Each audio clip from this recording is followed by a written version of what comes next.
Hello students, आज हम पुस्तक क्षितिज गद्य भाग चैप्टर 14 मोहन राकेश इनका यात्रा संस्मरण है आखिरी चट्टान, इसका अध्ययन करेंगे। तो सबसे पहले मोहन राकेश के बारे में जान लें। इनका जन्म 1925 ईस्वी और मृत्यु 1972 ईस्वी। नई कहानी आंदोलन के मतलब जब नई कहानियां लिखने का दौर चल रहा था तो उस आंदोलन के सशक्त यानी शक्तिशाली हस्ताक्षर उन्हें उस समय के मतलब जिसको कहते हैं प्रत्यक्ष मोहन राकेश का पूरा नाम है मदन मोहन मुगलानी, मतलब इनका असली नाम है मदन मोहन मुगलानी। का जन्म 8 जनवरी 1985 को अमृतसर में हुआ, मतलब पंजाब में।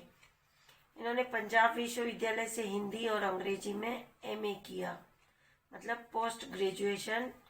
जीविकोपार्जन के लिए यानी मतलब अपना जीवन आगे चलाने के लिए कुछ वर्षों तक अध्यापन का कार्य किया, मतलब पढ़ाने का कार्य किया। इस प्रसंग में वे लाहौर, मुंबई, शिमला, जालंधर और दिल्ली में रहे। कुछ वर्षों तक कहानी की प्रसिद्ध पत्रिका सारिका का संपादन किया। इस चीज को अंडरलाइन करिए कि इन्होंने कौन सी पत्रिका का संपादन किया, सारिका पत्रिका का। आषाढ़ का एक दिन, या आषाढ़ हमारे हिंदी महीने का मंथ का नाम है। आधे अधूरे नाटक के लिए संगीत नाटक अकादमी ने इन्हें 1968 में पुरस्कृत एवं सम्मानित किया। इस चीज को भी अंडरलाइन कीजिए कि संगीत नाटक अकादमी ने मतलब इनको ये उपलब्धि प्राप्त हुई है इन 2 नाटक के लिए। 3 दिसंबर 1972 को नई दिल्ली में इनका असमय निधन हो गया। असमय यानी बहुत जल्दी, यानी बहुत कम छोटी सी उम्र में इनकी मृत्यु हो गई। इनकी ये प्रमुख कृतियां हैं जिन्हें आप स्वयं पढ़ेंगे। इनके उपन्यास, नाटक, कहानी संग्रह, निबंध संग्रह, भ्रमण वृत्तांत, ये सब है। भ्रमण वृत्तांत यानी यात्रा, यानी जो जहाँ भी इन्होंने यात्रा की है, जहाँ भी ये घूमने गए ना, उनका वर्णन है। तो जैसे भ्रमण वृत्तांत, इसमें हमारे ये आखिरी चट्टान, इसका वर्णन इन्होंने किया है, जो कन्याकुमारी की जब ये यात्रा पर गए थे तब। तो इनकी रचनाएं आप लिखेंगे और लर्न करेंगे। अब देखिए आप पाठ परिचय।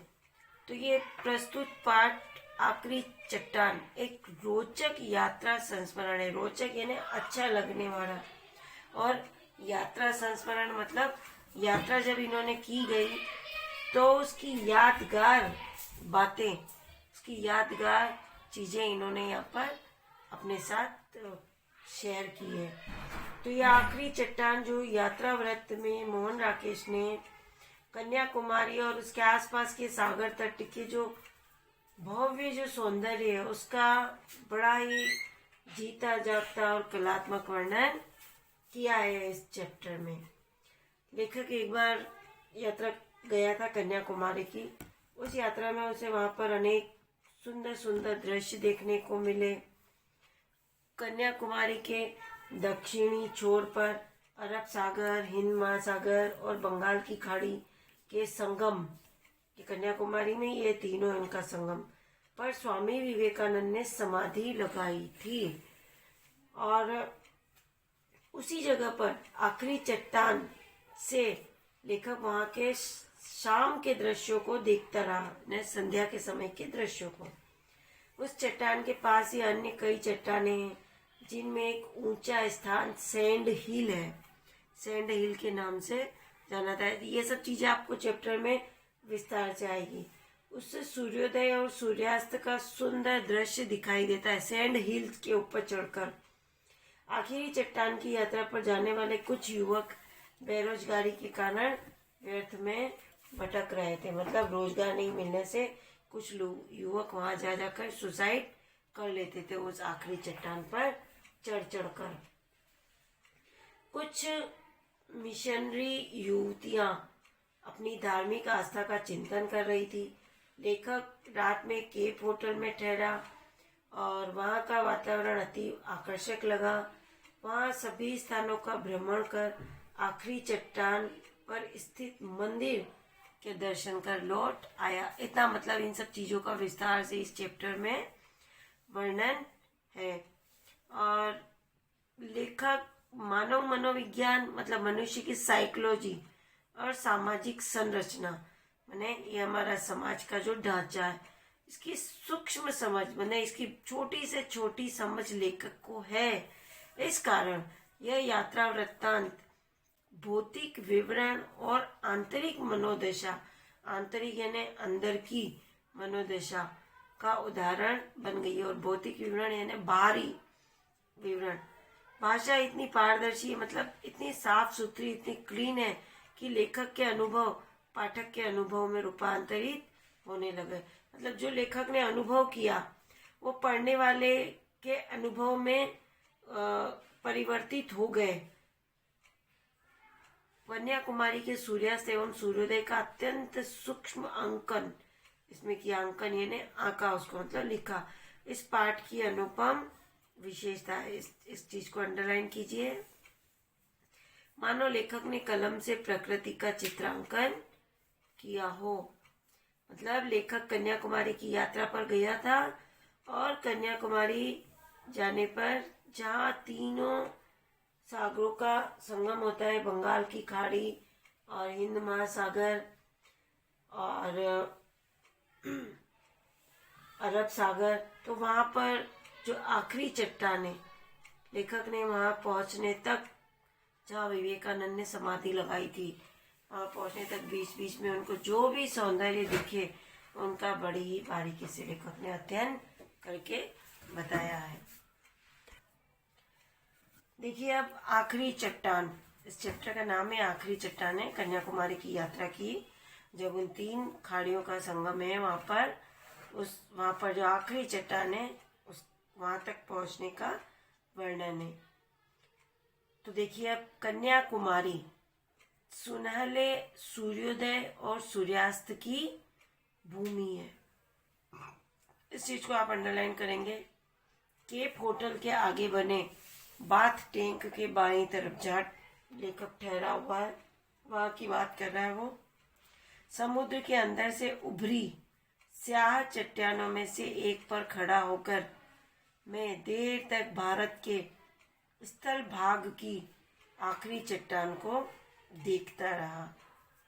पृष्ठभूमि में यानी नीचे, मतलब जहाँ अपन खड़े होते धरती पर, पृष्ठभूमि में कन्याकुमारी के मंदिर की लाल लाल और सफेद लकीरें चमक रही थी। अरब सागर, हिंद सागर और बंगाल की खाड़ी, इन तीनों का संगम स्थल कन्याकुमारी में है। सी वह चट्टान जिस पर कभी स्वामी विवेकानंद ने समाधि लगाई थी। इस चीज को भी आप अंडरलाइन करेंगे। हर तरफ से पानी की मार सहती हुई स्वयं भी समाधि स्थित लग रही थी। वो इन तीनों के बीच में थी वो आखिरी चट्टान। हिंद महासागर की ऊंची ऊंची लहरें मेरे आसपास की स्याह चट्टानों से टकरा रही थी। स्याह यानी नीले कलर की, डार्क नीले कलर की चट्टानें। बल खाती लहरें रास्ते की नुकीली चट्टानों से कटती हुई आती थी, जिससे उनके ऊपर चूरा बूंदों की जालियां बन जाती थी। जब भी सागर की लहरें बड़ी बड़ी चट्टानों से टकराती है और फिर जब उनका पानी उछलता है तो ऐसा लगता है जैसे बारीक बारीक बूंदों का चूरा यानी पाउडर होकर जालियां बनकर उछल रहा है। मैं देख रहा था और अपनी पूरी चेतना से महसूस कर रहा था शक्ति का विस्तार। मतलब पूरा सचेत होकर, पूरा अलर्ट होकर लेखक उन चीज को महसूस कर रहा था, उन लहरों का आना छूना सब कुछ। और शक्ति का विस्तार की शक्ति। तीनों तरफ से क्षितिज जो होता है जब धरती और आकाश के मिलने का जो स्थान होता है, मतलब ऐसा महसूस होता है कि यहाँ पर धरती और आकाश मिले हुए, मतलब उनका मिलन बिंदु वो क्षितिज तक पानी ही पानी था। फिर भी सामने का क्षितिज हिंद महासागर का अपेक्षया अधिक दूर और अधिक गहरा जान पड़ता था। लगता था कि उस ओर दूसरा छोर है ही नहीं।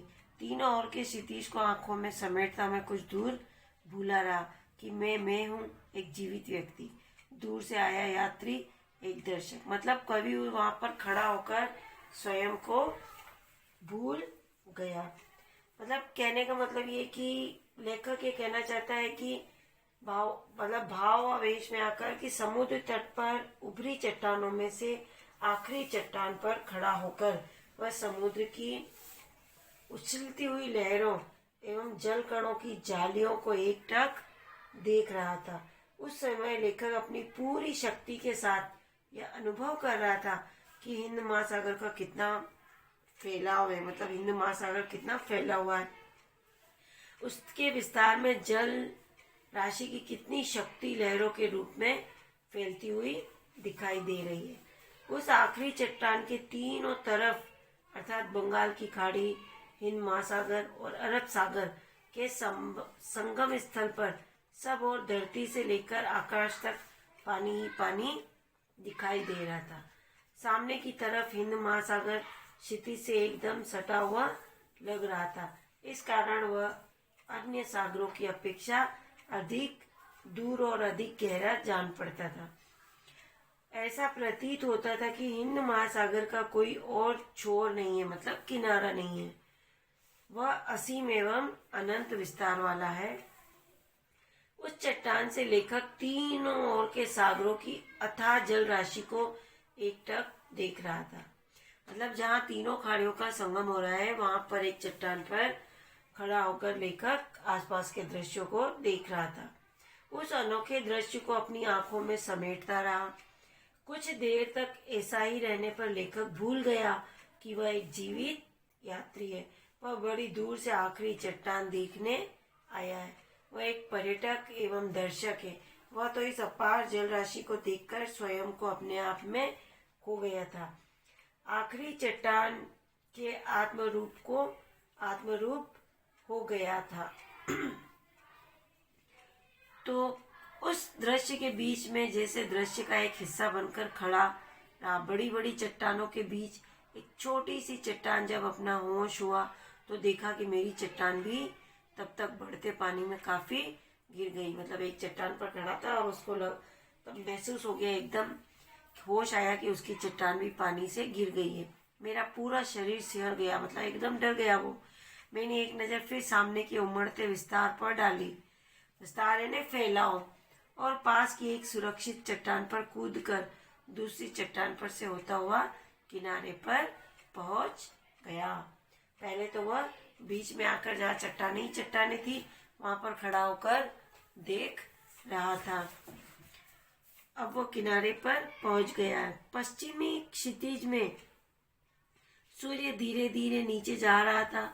मैं सूर्यास्त की दिशा में चलने लगा। अब वो पैदल पैदल चलने लगा है। किनारे पर नहीं है, किनारे पर तो उसने इन तीनों सागरों का विस्तार और वहां पर चट्टाने और लहरें देखी। अब जिधर धीरे धीरे सूर्य नीचे जा रहा था, मतलब सूर्यास्त हो रहा था, वहां पर वह उस दिशा में पैदल पैदल चलने लगा। दूर पश्चिमी तट रेखा के एक मोड़ के पीली रेत का एक ऊंचा टीला नजर आ रहा था। सोचा उस टीले पर जाकर सूर्यास्त देखूंगा। यात्रियों की कितनी ही टोलियां उस दिशा में जा रही थी, यानी ग्रुप। मेरे आगे कुछ मिशनरी युवतियां, मतलब ये मिशनरी युवतियां मोक्ष की समस्या पर विचार करती चल रही थी। मतलब ये मरने के बाद मोक्ष प्राप्त होता है ना, उस समस्या पर उनके पीछे पीछे चलने लगा, चुपके से मोक्ष का कुछ रहस्य पा लेने के लिए। यूं उनकी बातों से कहीं रहस्यमय आकर्षण उनके युवा शरीरों में था। मतलब वो स्त्रियां सुंदर थी और पीली रेत की पृष्ठभूमि में उनके लबादों के हिलते हुए स्याह सफेद रंग, लबादे यानी जो उन्होंने ढीले ढीले बड़े बड़े कपड़े पहने हुए थे, वो सफेद रंग बहुत आकर्षक लग रहे थे। मोक्ष का रहस्य अभी बीच में ही था कि हम लोग टीले पर पहुंच गए। यह वह सैंड हिल थी जिसकी चर्चा मैं वहां पहुंचने के बाद से ही सुन रहा था। सैंड हिल पर बहुत से लोग थे, 8-10 नव युवतियां, 6-7 नव युवक और 2-3 गांधी टोपियों वाले व्यक्ति। वे शायद सूर्यास्त देख रहे थे। मतलब सूर्यास्त का नज़ारा सब सैंड हिल यानी रेत का जो पहाड़ बना हुआ है उसके ऊपर से। गवर्नमेंट गेस्ट हाउस के बेरे उन्हें सूर्यास्त के समय की कॉफी पिला रहे थे। उन लोगों के वहां होने से सैंड हिल बहुत रंगीन हो उठी थी। कन्याकुमारी का सूर्यास्त देखने के लिए उन्होंने विशेष रुचि के साथ सुंदर रंगों का रेशम पहना था। मतलब लेखक तीनों खाड़ियों के संगम के वहां खड़ा होकर पानी के विस्तार को देख चुका है। अब वह सूर्यास्त को देखने के लिए सैंड हिल पर आया है। हवा समुद्र की तरह उस रेशम में भी लहरें पैदा कर रही थी। मिशनरी युवतियां वहां आकर थकी सी एक तरफ बैठ गई। उस पूरे कैंपस में एक तरफ छिटके हुए कुछ बिंदुओं की तरह, उनसे कुछ दूर एक रंगहीन बिंदु में मतलब वो युवतियां अलग बैठ गई थी। और एक ये खुद लेखक रंगहीन बिंदु मतलब अकेला मैं ज्यादा देर अपनी जगह स्थिर नहीं रह सका। सैंड हिल से सामने का पूरा विस्तार तो दिखाई दे रहा था, पर अरब सागर की तरफ एक और ऊंचा टीला था जो उधर के विस्तार को ओट में लिए हुए था। सूर्यास्त पूरे विस्तार की पृष्ठभूमि में देखा जा सके इसके लिए मैं कुछ देर सैंड हिल पर रुका रहकर आगे उस टीले की तरफ चल दिया। मतलब सूर्यास्त पूरे विस्तार के साथ वो देखना चाहता था, इसलिए वो और आगे चल दिया। पर रेत पर अपने अकेले कदमों को घसीटता वहां पहुंचा तो देखा कि उससे आगे उससे भी ऊंचा एक और टीला है। मतलब वो बढ़ता जा रहा है आगे, उसको टीले टीले दिखाई देते जा रहे हैं। जल्दी जल्दी चलते हुए मैंने एक के बाद एक कई टीले पार किए। टांगे थक रही थी पर मन थकने को तैयार नहीं था, क्योंकि एक्साइटमेंट बढ़ता जा रहा था लेखक का सूर्यास्त के दृश्य को और विस्तार और नजदीक से देखने के लिए। हर अगले टीले पर पहुंचने पर लगता था कि शायद अब एक ही टीला और है। उस पर पहुंचकर पश्चिमी क्षितिज का खुला विस्तार अवश्य नजर आ जाएगा। कहने का मतलब ये कि कन्याकुमारी के सूर्यास्त को देखने के लिए सैंड हिल पर काफी लोगों की भीड़ एकत्र हो चुकी थी। लेखक जैसे ही सैंड हिल पर पहुंचा उसके मन में उत्सुकता जागी।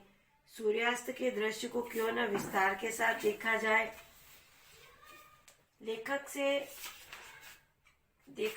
इस दृष्टि से लेखक ने अपने कदमों को आगे के टीले की ओर बढ़ा दिया। मतलब सूर्यास्त को विस्तार से देखने के लिए लेखक आगे आगे बढ़ता गया। सूर्यास्त देखने के बाद की यात्रा में लेखक अकेला ही था। मतलब अब वो अकेला ही था, टीले से टीले आए जा रहा, वो आगे बढ़ता जा रहा था। रेत को पार करके सामने दिखाई देने वाले टीले के पास जब लेखक पहुंचा तब उसे मालूम हुआ कि उससे आगे भी एक ऊंचा टीला है। फिर मन में उत्सुकता समाई, इसलिए उसने अपने कदमों को बिना रोके आगे बढ़ा दिया। इस प्रक्रिया में लेखक ने एक के बाद एक कई टीले पार किए। लेखक अपनी स्थिति को बताता हुआ कहता है कि अब मेरी टांगे थक गई थी, लेकिन मन सूर्यास्त के दृश्य को विस्तार से देखने के कारण थका नहीं था। मतलब यहाँ पे क्वेश्चन रेडी हो सकता है कि लेखक सूर्यास्त के दृश्य को विस्तार से देखने के लिए मतलब क्या कर रहा था या क्या क्या कोशिश उन्होंने की। इसलिए लेखक बिना थकान महसूस किए बराबर आगे बढ़ता जा रहा था। उसे हर अगले टीले पर पहुंचकर ऐसा लगता था कि अब एक ही टीला रह गया और पहुंचकर पश्चिमी क्षितिज का खुला विस्तार हमारे सामने फैला अवश्य दिखाई देगा। ये सोचता सोचता लेखक आगे बढ़ता ही जा रहा था और सचमुच एक टीले पर पहुंचकर वह खुला विस्तार सामने फैला दिखाई दे गया।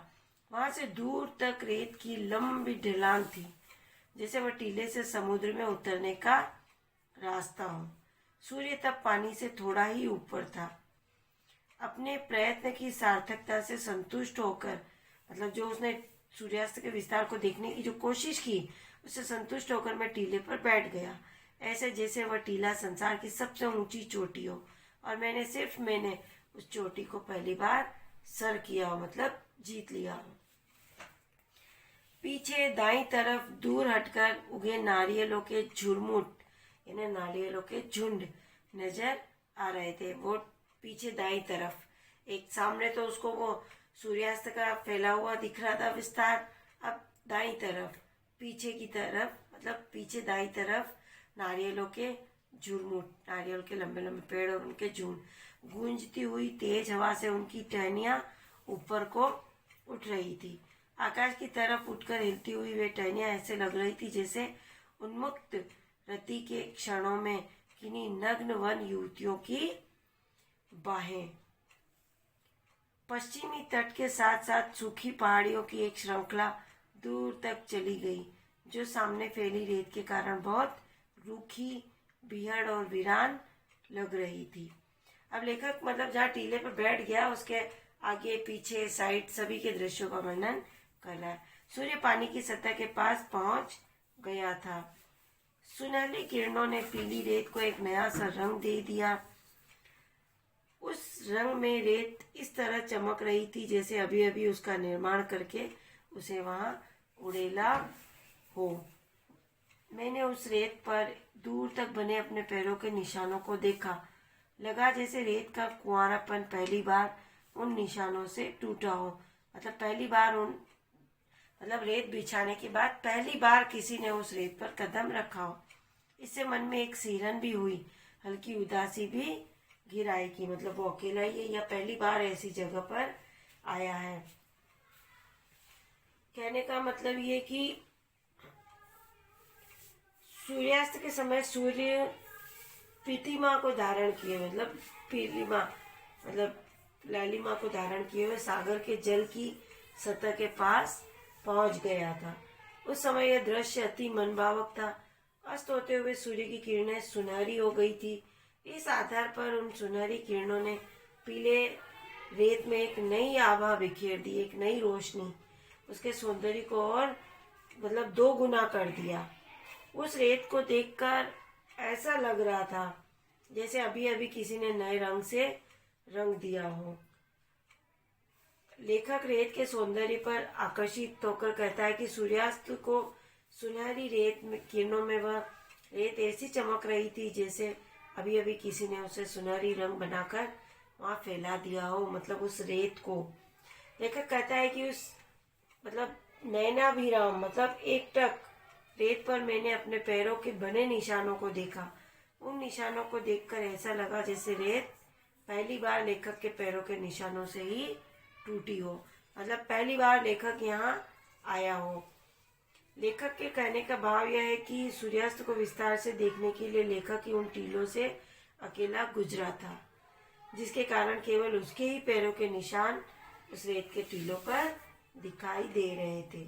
लेखक ने लौटते समय जब उन टीलों पर केवल अपने पैरों के निशान दिखे तब उसे अपने अकेलेपन का एहसास हुआ और अंधेरे को बढ़ता हुआ देखकर लेखक का मन उदास हो गया था। मतलब लेखक सूर्यास्त के विस्तार को देखने के लिए मतलब आगे से आगे और अधिक आगे पहुंच गया था। अब देखिए वापस लौट रहा है। सूर्य का गोला पानी की सतह से छू गया। मतलब सूर्यास्त के समय का है। पानी पर दूर तक सोना ही सोना ढुल आया, पर वह रंग इतनी जल्दी बदल रहा था कि किसी भी एक क्षण के लिए उसे एक नाम दे सकना असंभव था।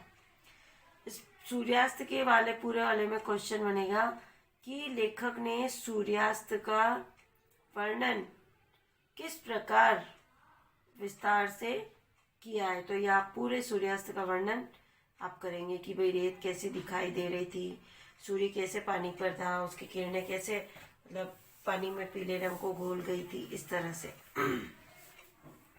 किसी एक क्षण के लिए उसे एक नाम दे सकना असंभव था। सूर्य को गोला जैसे एक बेबसी में पानी के लावे में डूबता जा रहा था। धीरे धीरे वह पूरा डूब गया और कुछ क्षण पहले जहाँ सोना बह रहा था वहां अब लहू बहता नजर आने लगा। मतलब पूरा डूब गया तो सारा माहौल लाल लाल हो गया। कुछ और क्षण बीतने पर वह लहू भी धीरे धीरे व्यंजनी और व्यंजनी से काला पड़ गया, मतलब अंधेरा हो गया। लेखक कहना चाहता है कि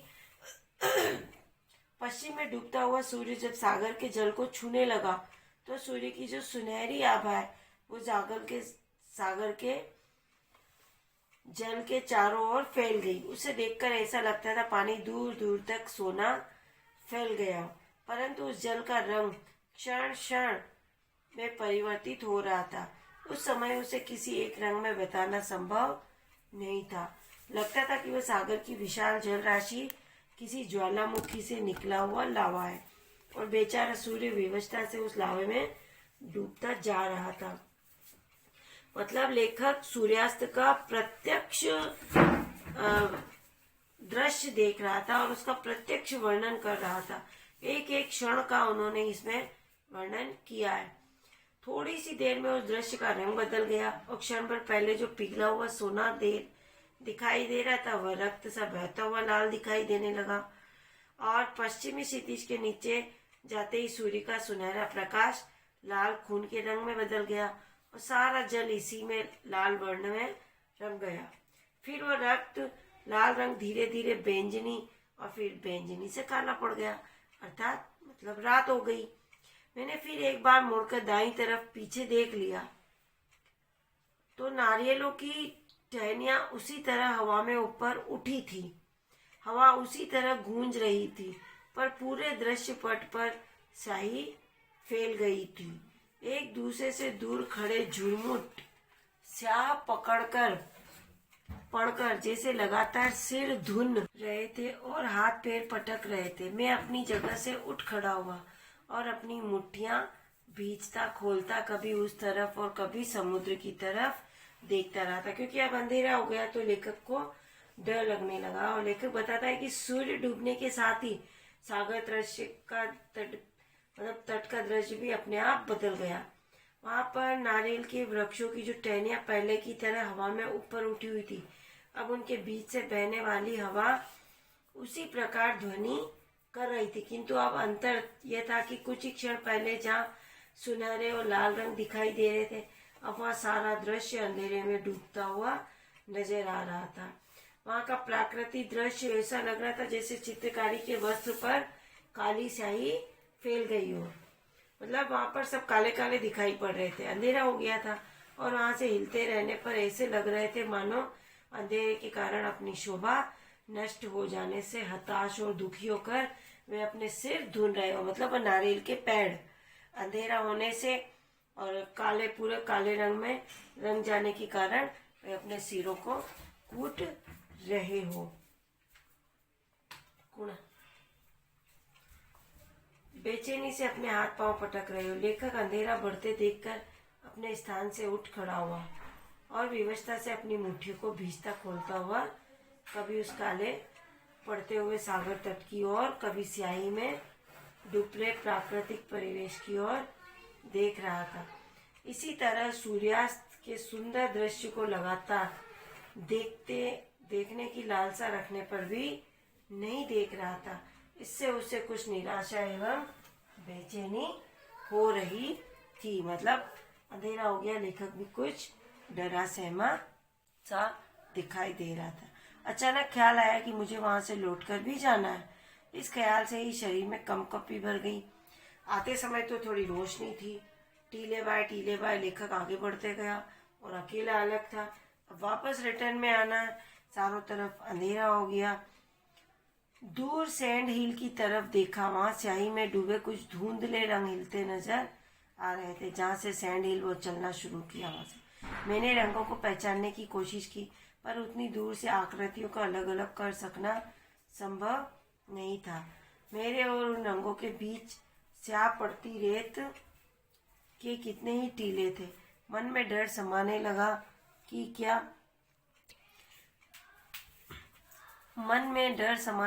अंधेरा होने से पहले मैं उन सब टीलों को पार करके जा सकूंगा।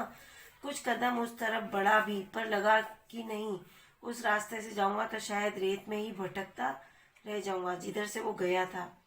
अब वापस उधर से नहीं आ पाएगा, इसलिए सोचा बेहतर है नीचे समुद्र तट पर उतर जाऊं। तट का रास्ता निश्चित रूप से केप होटल के सामने तक ले जाएगा। निर्णय तुरंत करना था, इसलिए बिना और सोचे मैं रेत पर बैठकर नीचे तट की तरफ फिसल गया। पर तट पर पहुंचकर फिर कुछ क्षण बढ़ते अंधेरे की बात भूला रहा। कारण था तट की रेत। यूं पहले भी समुद्र तट पर कई कई रंगों की रेत देखी थी। सुरमई, खाकी, पीली और लाल, मगर जैसे रंग उस रेत में थे वैसे मैंने पहले कभी कहीं की रेत में नहीं देखे थे। कितने ही अनाम रंग थे वे, एक एक इंच पर एक दूसरे से अलग, और एक एक रंग कई कई रंगों की झलक लिए हुए। काली घटा और काली लाल आंधी को मिलाकर रेत के आकार में ढल देने से रंगों के जितनी तरह के अलग अलग सम्मिश्रण पाए जा सकते थे वे सब वहाँ थे, और उनके अतिरिक्त भी बहुत से रंग थे। मैंने कई अलग अलग रंगों की रेत को हाथ में लेकर देखा और मसल कर नीचे गिर जाने दिया।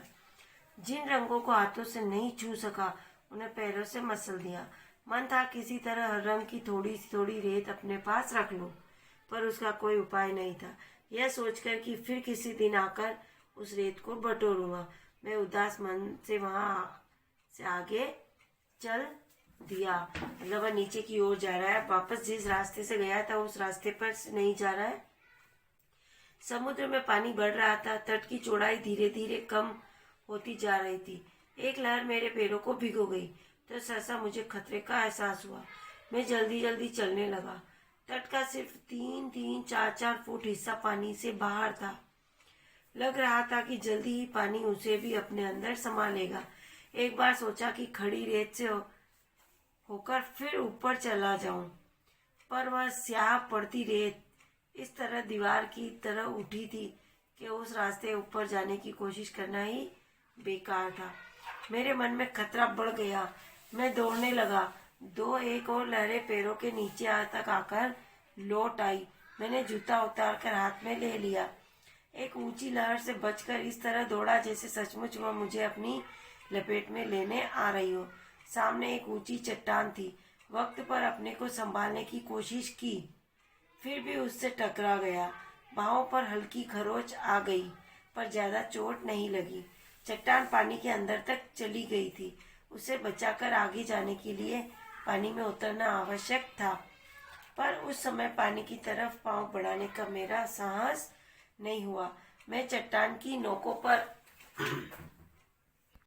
रखता किसी तरह उसके ऊपर पहुंच गया। सोचा नीचे खड़े रहने की अपेक्षा वह अधिक सुरक्षित होगा, पर ऊपर पहुंचकर लगा जैसे मेरे साथ एक मजाक किया गया हो। चट्टान के उस तरफ तट का खुला फैलाव था, लगभग 100 फुट का। कितने ही लोग वहां टहल रहे थे। ऊपर सड़क पर जाने के लिए वहां से रास्ता भी बना था। मन से डर निकल जाने से मुझे अपना आप काफी हल्का लगा और मैं चट्टान से नीचे कूद गया। इसलिए उसे आखिरी चट्टान कहा गया कि मतलब लेखक उस चट्टान तक पहुंच गया। रात केप होटल का लॉन, अंधेरे में हिंद महासागर को काटती कुछ स्याह लकीरें, एक पौधे की टहनियां, नीचे सड़क पर टॉर्च जलाता बुझाता एक आदमी, दक्षिण पूर्व के क्षितिज में एक जहाज की मध्यम सी रोशनी। मन बहुत बेचैन था, बिना पूरी तरह भीगे सूखती मिट्टी की तरह। जगह मुझे इतनी अच्छी लगी थी कि मन था अभी कई दिन कई सप्ताह वहां रहूं, पर अपने भुलक्कड़पन की वजह से एक ऐसी हिमाकत कर आया, मतलब ऐसी गलती कि लग रहा था वहां से तुरंत लौट जाना पड़ेगा। अपना सूटकेस खोलने पर पता चला था कि कन्नानौर में 17 दिन रहकर जो 80-90 पन्ने लिखे थे वे वहीं मेज की दराज में छोड़ आया हूँ। अब मुझे 2 में से एक चुनना था। एक तरफ था कन्याकुमारी का सूर्यास्त, समुद्र तट और वहां की रेत। दूसरी तरफ अपने हाथ के लिखे कागज जो शायद अब भी सिवाय होटल की एक दराज में बंद थे। मैं देर तक बैठा सामने देखता रहा, जैसे कि पौधे की टहनियों या उनसे हाशिए में बंद महासागर के पानी से मुझे अपनी समस्या का हल मिल सकता है। कुछ देर में एक गीत का स्वर सुनाई देने लगा जो धीरे धीरे पास आता गया। एक कॉन्वेंट की बस होटल के कंपाउंड में आकर रुक गई। बस में बैठी लड़कियां अंग्रेजी में एक गीत गा रही थी जिसमें समुद्र के सितारे को संबोधित किया गया था।